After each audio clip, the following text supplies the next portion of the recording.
Magandang araw. Isa ka bang affiliate na umaakyat sa box ng host para manghingi ng kaibigan? Nagtataka ka ba na growing ang followers mo pero hindi nabuboost ang napapansin ni TikTok ang iyong account at di pa rin mataas ang tsansang makabenta? Baka may ginagawa kang mali. Introduce ko sa iyo ang paraan para tumaas ang boost points. Ito ay tip galing mismo kay TikTok. Para i-boost ka ni TikTok at makaipon ng boost points, para lumakas ang account mo, madali lang yan. Mag-heart me ka. Ang heart me ay nagbibigay ng 100 TikTok boost points na pag naipon mo, pagpalagian ka ng heart me, magpapataas ng diamond ranking mo at magpapataas ng video rating mo at makakarating na sa ang video mo sa mga buyers ng TikTok. Ibuboost niyan unti-untian ni TikTok, tiyak yan. Sabi nga niya, proper engagement is the key. Pero, paano nga ba ang proper engagement? Ang host ang tutulong sa iyo. At ikaw din ay tutulong sa sarili mo. Ang Heart Me ay ginawa para palawakin ang engagement at maging organic at hindi pilit.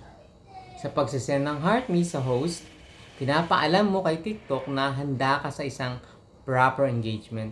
Ito ay para siguraduhin mong magko-comment ka sa comment section na hindi bababa sa 10 dahil ito ay booster din. Ganon din sa panonood ng live na mahigit 10 minuto. Tama, 10 minuto. Tama ang narinig mo. Mag-stay ng 10 minuto sa live para maging legal na organic ang engagement. Don't unfollow kung hindi ka fina-follow.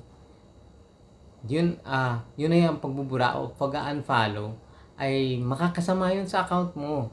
Di gusto ni TikTok na namimili ka ng kaibigan. Kung tutuusin, design ni TikTok na mas marami tayong i-follow kaysa saan nag-unfollow sa atin.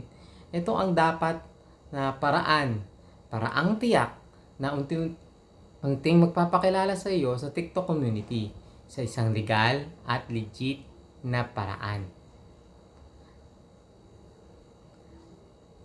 Para maging isang affiliate na dapat niyang tulungan, i-post ang video sa mga buyers at sa kapwa affiliate at hindi sa kapwa affiliate lamang.